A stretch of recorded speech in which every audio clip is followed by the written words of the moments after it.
All right, welcome back. Sorry about the delay. We faced some technical difficulties just earlier.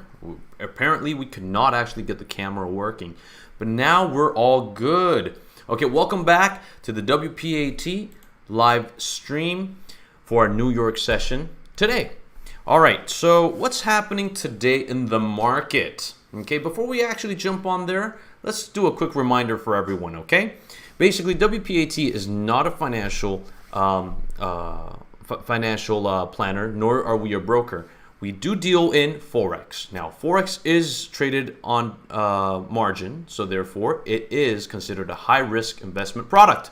Okay, it may not be suitable for all investors. Now, we do highly recommend if you do want independent advice, this is not the place to go. This is purely for educational purposes and entertainment purposes only. Okay, so if you want independent advice or financial advice, do seek professional help.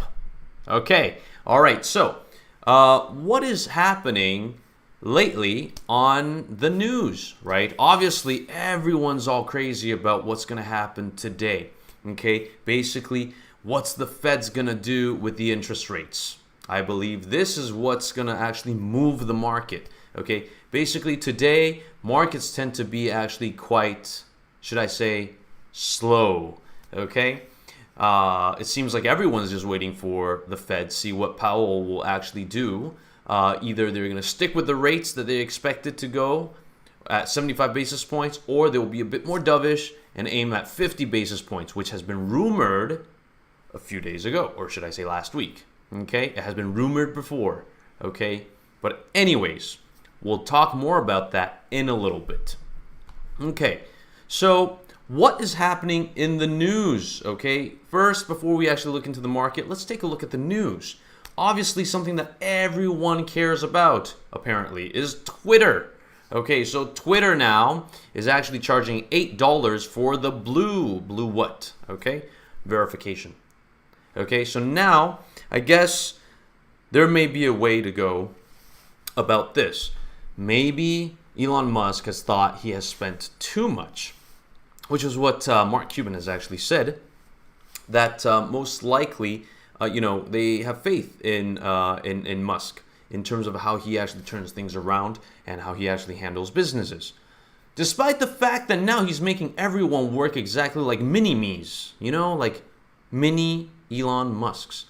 I heard there are a lot of people working 82-hour weeks now to make sure that they can actually maintain to achieve their workload. They're actually sleeping in the office. Okay? Now, as you all know, Elon Musk is not an advocate of working at home. But if you make your office your home, it's a different story. Now, he's okay with that.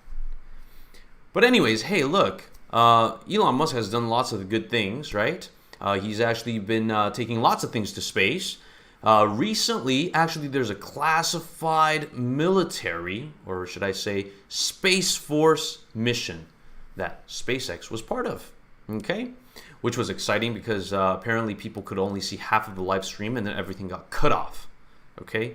Makes us wonder, what is that secret mission of taking satellites up into space for Space Force? Well, anyways, we can't control anything in space, but what we can do is actually know what's happening in the economy. Okay, so for U.S. mortgages, okay, demand for mortgages fell, okay, despite the fact that rates slipped from recent highs, okay, meaning that technically speaking, there should be easier for people to get their hands into housing and whatnot, okay, but anyways, the demand for mortgages actually fell.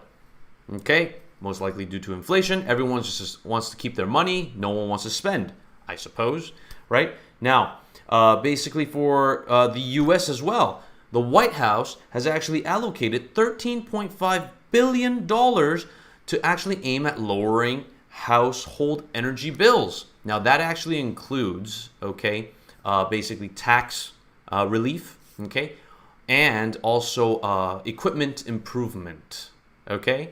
So it's not necessarily I will give you a break on your bill. No, it's actually to make sure things are becoming more efficient. There will be more investment on efficient instruments for housing. to actually make sure that people will use less energy. All right. And then on the European Union, which is natural gas. Okay, natural gas's price have actually been dropping, okay, while crude has actually been increasing in its pricing. Okay, so oil is actually quite bullish. Now, natural gas, okay, there were a lot of talks about basically the whole war going on, and then that natural gas may become super expensive and whatnot. Now, Goldman Sachs has predicted that most likely the drop of 30% on natural gas may occur, actually by the end of this year. Okay, initially they did actually predict at least a 50% drop. Now it seems like it's nearing the end of the year, and we're aiming at a 30% drop. All right, now the last thing, Credit Suisse. Okay, that a lot of people are eyeing in on. They're actually changing from investment banking into more like wealth management, as they're saying that they're actually revamping their brand to actually allocate to or cater to more high-end users, okay, which is people with more money, okay? Now, all in all, they're basically just looking for more money to get in, okay? They're looking for more people to actually buy their stocks, right? To actually be part of their whole board of directors, okay? And hopefully, Credit Suisse can turn around its game. Okay, one of the first major banks to actually see a hit from the whole economy. All right, so that being said, let's actually head over to the news. So what's happening with the news today? Obviously, employment changes will be announced very, very soon during the market open, okay, which should happen in about an hour's time frame, okay? All right. And basically all of the news that will be happening today, I don't think anyone will beat basically the Fed interest rate decisions. Okay, so without further ado, what we'll be talking about is basically Fed interest rates. Okay, what we talked about before is that there may be talks of slowing down the hike of interest rates. Now, it doesn't mean that they're going to pause any rate hikes. Okay, when they mean by slowing down, it basically just means that the hike would not be based on their pre-assumed basis point of 75 basis points, but rather they'll actually be increasing it by a 50 basis point only. And in a lot of people's eyes, this is already called a pivotal point. No, it's not. Okay. Well, all in all, people are hoping for some dovish moves. Okay, and then they could say, aha, the market is pivoting. There's a pivotal point for the interest rate and the economy. Therefore, then we should actually go into something more secure, which a lot of people in the crypto industry are saying that they could actually jump into crypto, or a lot of people who are into the traditional finances may actually start jumping into stuff like gold. Okay, now when people actually jump onto that, most likely people are talking about recession that will occur. Based on credit card companies like MasterCard and also Amex, okay, American Express, they actually have noticed that consumer spending has not decreased, okay? And so therefore, the signs of potential recession or an actual recession that's going on is actually not there, okay?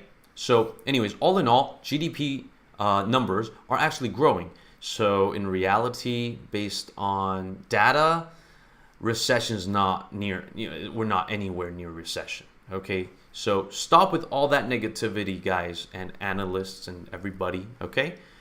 Whereas when people are actually worried about the economy, for most people, there's a lot of opportunity, okay? That's what they say. So anyways, let's actually now look into the forecast. Okay, the forecast for the interest rates decision is to actually increase it by 75 basis points, bringing it into a 4%. Okay, this is highly suspected that will happen. Okay, and by all of this, people are still expecting the fact that this will be based on forecast. So therefore, you will notice you see the stocks, okay, and currencies have actually increased a little bit in its value, at least for the whole day today. So that's good. All right, let's actually move on to the Market analysis. Okay, I believe this is something more important. Most people want to take a look at this. So same thing with our technical analysis. What we will always be doing is basically looking into D1, H4, and H1. We'll utilize moving average and RSI and stochastics to assist us in our technical analysis reviews. All right. So for Euro USD, this is probably one of the no-brainers. Everyone's taking a look into that. Okay. Markets actually started out quite bullish. Okay, for the whole day. Okay, everyone's actually just waiting for the interest rate decisions to happen. Okay. All right. So let's take a look at H4. Okay, H4. Basically, bullish markets. Okay, right now it seems like there are more sellers, right? They're just trying to, balance the market out. Seems like movement will actually occur only during the interest rate announcements. Okay, but let's take a look at what are some of the candlestick analysis that we see. Okay, over here we are looking at the super weak bullish engulfing. Okay, but in reality, this we can't really utilize it as a strong sign of any market momentum. Okay, candlestick analysis wise, there's nothing too prominent. Okay, you're looking at dojis here, some long wicks here and there. It just means uncertainty. Okay, that's how we'll narrow it down. RSI is trading below 50 at 44. So therefore, potentially based on technical analysis, what people will say is to actually be on the sell position, be more bearish. Okay, but of course that cannot prevail, as we already know. This is gonna be the strong support range for Euro USD at 0.987. Okay, so any form of momentum right now is very limited. Okay, all right, now H1, anything prominent? Okay, so there's 3 dojis, okay, basically of the same size, all bearish. Okay, it's just basically, stuck in that ranging market. Everyone's just literally waiting for the interest rates. Okay, all right, so nothing to see here. Let's move on. Let's move on to basically USD CHF. D1, what do we see? Technically speaking, okay, with this candlestick analysis, you have basically a sandwich that has occurred. Sandwiches basically mean continuation of the market. Okay, so what you see over here, this is a bullish trend. And you see this sandwich over here, basically it will most likely indicate that the markets will actually go upwards. Okay, more on the bullish side. Anyways, as a quick reminder, okay, over here right now, this is all purely just based on analysis of the market. Okay, what we're doing here is not in any way or form financial advice. Okay, this is solely for entertainment purposes and educational purposes only. All right, now obviously we do see a hammer, okay, but in reality this hammer is nothing to worry about, okay, because it is on a bullish trend. Okay, when you see that type of hammer occurring, it does not necessarily indicate a reversal in any way or form. Okay, so it does seem like the USD CHF D1 momentum is just sort of there. Okay, all right, now H4, what do we see? On H4, yeah, this is same thing, just a bit more bearish. Okay, a lot of sellers are jumping on board. Okay, or most likely it's just the buyers that occurred. Okay, about yesterday, they're basically just exiting their trades, waiting to see what's going on, okay, with the interest rate decisions. All right, so RSI trading right at nearly 50, uncertainties happening. Stochastics indicate basically a ranging market, okay, nothing too exciting there. Now, let's take a look at what we see here. Overall, trend is very bullish for USD CHF, okay, and one of the things that you guys should take care of is basically this: if basically this cross will occur, our short moving average, okay, midterm moving average does cross, okay, and then basically the full bullish trend will take off. Okay, all right, H1, what do we see? H1, let's see. overall, there's more bears or more sellers on the market, as we see over here based on the analysis. But is there any prominent changes or prominent trading opportunities? Not really. Okay, I would still say this is within the ranging markets. Okay, so let's actually just stay cautious. Okay. All right. Now, USD/JPY is something that a lot of people are going to be looking at. Okay, with the rate hikes in place, definitely a lot of people are assuming that the Bank of Japan will interfere. Okay, now with their interference, which is by selling bonds or buying bonds back.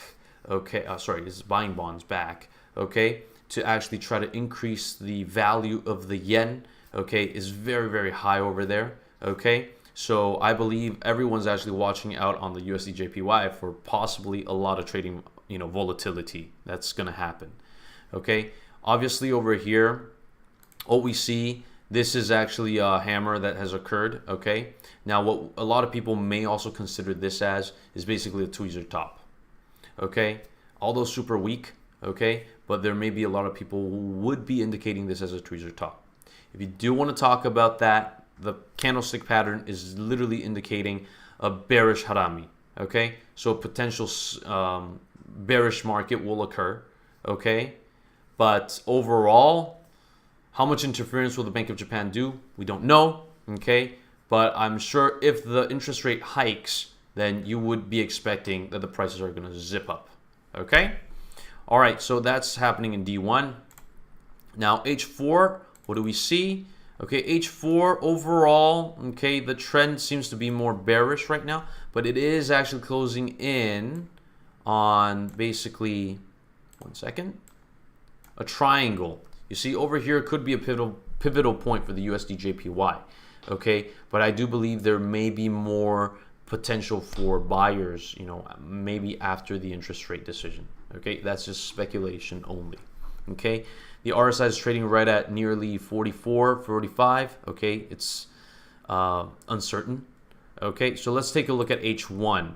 H1, what we are seeing is basically bullish harami that has occurred, not very strong one. Okay, but there may be more buyers because a lot of people may believe that the rate hikes will happen and then the US dollar will actually strengthen. So you see there's more buyers in the market right now. Okay. The last thing that people will want to take a look at, let's take a look at gold. Okay, gold. Gold for D1. Gold has actually been quite bearish, okay, although it has been on a 2-day streak on growth.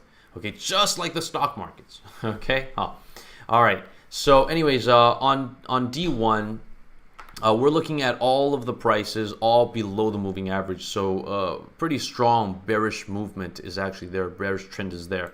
Okay. Now what you see over here is a bullish engulfing. Okay. Although a weak one. Okay. But it will indicate a bit of a pullback in the market for buyers. Okay. For this gold pair. Let's actually set up the support resistance points. Okay. There we go. These are some key points of prominence to watch out for, okay? It will actually be within these ranges for these 2 days on gold prices, okay? But overall, what you will be expecting is that, there are still a lot of confidence in the market, okay? We're not in a recession yet. No one is actually in a rush to actually jump in and buy any safety net currencies such as, safe haven stuff like gold, okay?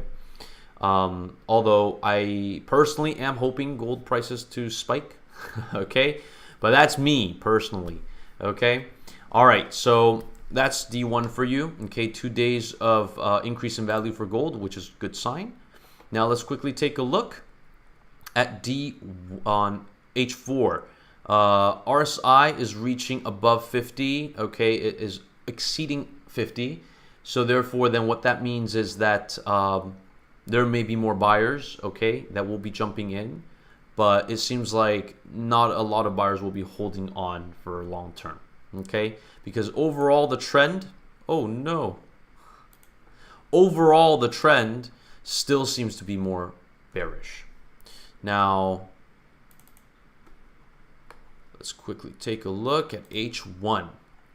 Okay, H1, you do see there are more buyers jumping in, right? You see the moving averages are crossing. The short-term moving average has crossed above the mid-term and the long-term moving average, indications of basically a strong buying momentum. Now, the buying momentum, most likely, like what we're saying, you should keep an eye at 1664, 1664.44. Okay, that should actually be a tipping point. This could be a very strong resistance point for gold. All right. Well, that basically concludes our analysis, our technical analysis. Is there anything of a major prominence in its moves? Not necessarily. Is there any divergences that have occurred? No, not really. Okay, so obviously you do see this divergence over here. Okay. So technically speaking, what this will actually be indicating is that, yeah, basically there will be more bearish momentum. Okay, that's what a lot of people will be expecting, right? So anyways, all in all, let's actually wait for the Feds to actually announce the interest rates, and let's actually trade safe, okay? Now, remember to be staying tuned for tomorrow's London session, okay? We will see you tomorrow.